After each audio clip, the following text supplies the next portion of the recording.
Assalamualaikum warahmatullahi wabarakatuh dan selamat sejahtera. Hari ini kita akan sambung subtopik 4.2 iaitu karbohidrat.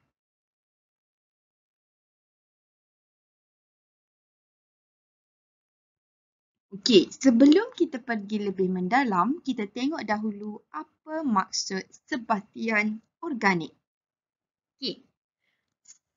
Sebatian kimia yang mengandungi unsur karbon dikatakan sebagai sebatian organik. Okey, asalkan ianya ada unsur C iaitu karbon, ia adalah sebatian organik. Dan karbohidrat mempunyai unsur karbon. Jadi, karbohidrat adalah sebatian organik. Okey. Karbohidrat adalah satu sebatian yang besar dan kompleks yang membentuk makromolekul. Okey, apabila sesuatu sebatian itu besar, ia adalah makromolekul. Berlawanan dengan makromolekul adalah mikro, kecil. Okey? Kebanyakan makromolekul ialah polimer yang terdiri daripada molekul-molekul kecil yang dikenali sebagai monomer ataupun binaan asas. Okey, macam ni. Monomer, binaan asas, monomer, banyak-banyak monomer bergabung akan membentuk satu sebatian yang besar dan kompleks iaitu makromolekul. Okey. Karbohidrat, protein dan asid nukleik merupakan molekul polimer sebatian organik. Okey. Karbohidrat adalah penting sebagai sumber tenaga dan ia juga adalah bahan asas struktur sesetengah organisma.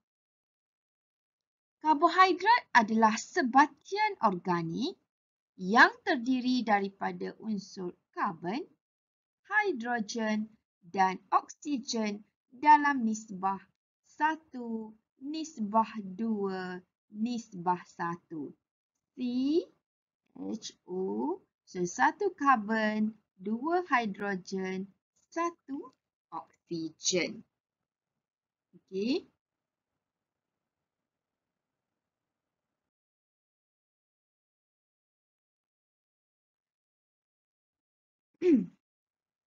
Okey.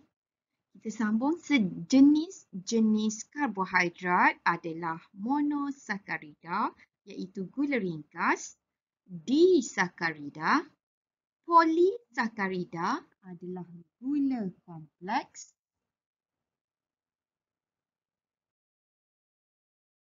okey. Pertama kita tengok dahulu struktur monosakarida. Monosakarida adalah monomer karbohidrat iaitu unit karbohidrat yang paling ringkas. Kalau tadi kita tengok, kita ingat balik tadi monomer adalah satu bahan yang ringkas kan. Lepas tu kita cakap karbohidrat ini adalah bahan yang kompleks di mana ia adalah gabungan beberapa monomer. Okey. Dan monosakarida ini adalah monomer bagi karbohidrat. Maksudnya nak membentuk karbohidrat ia mesti daripada satu monosakarida. Mono maksudnya satu. Okey, satu monomer. Kalau dua monomer dia akan jadi disakarida. Kalau banyak-banyak monomer ia akan jadi polisakarida. Okey. So, monosakarida adalah monomer karbohidrat yang paling ringkas. Jadi, ini adalah struktur monomer. Okay. Nanti kamu belajar kimia, kamu tahu lah ada unsur karbon. Ini karbon. Okay. Monosakarida boleh bergabung membentuk polimer melalui tindak balas kondensasi. Okay. Maksudnya satu monomer, macam cikgu cakap lah kan, bergabung dengan monomer yang lain. Okay. Kalau ada 3 monomer yang lain akan membentuk polimer. Okay. Polimer tu polisakarida lah. Okay. Dan proses ini adalah kondensasi. Okay. Kebanyakan monosakarida rasanya manis, boleh membentuk hablur dan larut dalam air. Okay. Ini adalah contoh monosakarida. Contoh monosakarida adalah glukosa. Glukosa adalah gula dalam tumbuhan seperti padi dan gandum serta buah-buahan seperti anggur. Sebab adanya glukosa, jadi buah tersebut rasa manis. Okay. Glukosa adalah monosakarida yang paling biasa, yang paling lazim didapati dan kebanyakan polisakarida terbentuk daripada gula. Inilah gula monosakarida. Okay. Fruktosa ialah gula yang terdapat dalam madu dan buah-buahan manis. Galaktosa terdapat dalam susu. So sekarang contoh monosakarida adalah glukosa, fruktosa, galaktosa. Okay. Monosakarida ia mempunyai kuasa penurunan, iaitu monosakarida ini dia boleh memindahkan hidrogen kepada sebatian yang lain. Dia boleh memindahkan hidrogen kepada sebatian yang lain dan ini adalah proses penurunan. Okay. Nanti apabila kita tengok contoh nanti, kita tahulah macam mana proses penurunan ini. Maksudnya monosakarida, kita tengok tadi struktur dia kan. Struktur dia ada hidrogen kan. Ingat lagi tak tadi CHO? Okey, dia ikut ratio dia lah kan. Okey, jadi monosakarida ini dia ada kuasa nak kuasa penurunan, iaitu dia boleh pindahkan hidrogen ini kepada yang lain. Kepada sebatian lain. Dan inilah yang dinamakan proses penurunan. Okey. Apabila monosakarida dipanaskan dalam larutan benedik, ini adalah eksperimen kita akan buat nanti. Monosakarida dia akan menurunkan kuprum 2 sulfat yang berwarna biru kepada mendakan kuprum 1 oksida yang berwarna merah bata dan tidak larut dalam air. Maksudnya nanti kita akan masukkan bahan yang mengandungi monosakarida, sama ada glukosa ke fruktosa ke kan. Okay. Dan bila kita panaskan, kita masukkan sekali larutan benedik dalam ni. Kita masukkan larutan benedik, kemudian kita masukkan bahan yang mengandungi monosakarida. Okay. Kita akan panaskan, kita akan dapati bahawa pada awalnya, larutan benedik itu berwarna biru bertukar menjadi merah mendakan merah bata. Jadi, kita boleh buat kesimpulan bahawa dalam larutan ini mengandungi monosakarida. Okey. Semua monosakarida boleh melakukan tindak balas ini dan ianya dikenali sebagai gula penurun. Ini yang penting.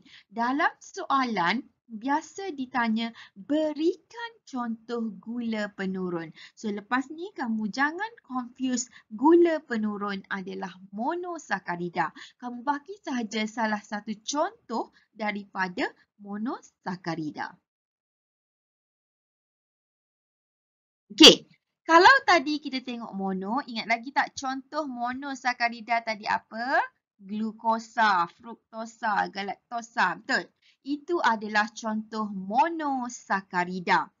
Sekarang kita tengok topik disakarida.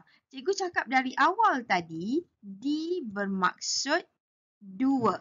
Bermaksud disakarida terdiri daripada dua struktur monosakarida. Okay, contohnya, glukosa, monosakarida, bergabung dengan glukosa, monosakarida, mengalami proses kondensasi akan membentuk maltosa dan air. Maltosa ini adalah disakarida. Contoh lain, glukosa dan fruktosa membentuk sukrosa. Sukrosa ini adalah disakarida. Glukosa mono, fruktosa mono membentuk sukrosa di. Okay, disakarida lah. Okay, yang ketiga, contoh yang ketiga adalah glukosa dengan galaktosa mengalami proses kondensasi akan membentuk laktosa. So, laktosa ini adalah disakarida. Okay. Molekul disakarida terhasil apabila dua molekul gula ringkas, dua molekul monosakarida bergabung melalui kondensasi untuk membentuk satu unit disakarida. Okay. Proses ini melibatkan penyingkiran satu molekul air. Sebab tu kamu nampak di hujung ni ada satu molekul air terbentuk. Sebab ia adalah hasil daripada proses kondensasi.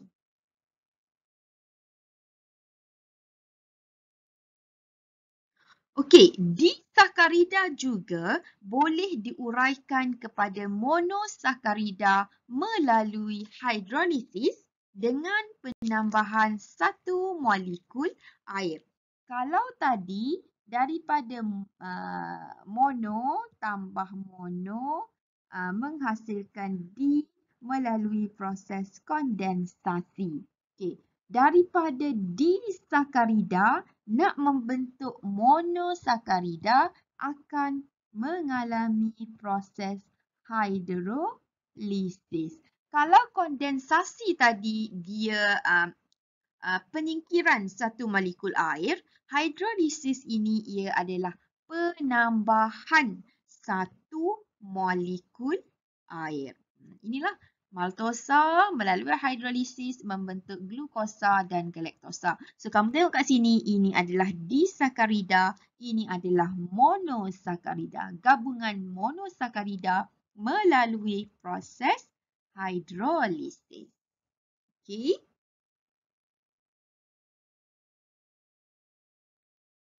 Okay, sukrosa terdapat dalam tebu, buah-buahan manis dan gula bit. Okay, ini adalah kandungan yang ada dalam, sukrosa terdapat dalam yang ni. Okay, monosakarida dah, disakarida dah. Sekarang kita tengok pula polisakarida. Polisakarida adalah gula polimer yang terdiri daripada monomer monosakarida.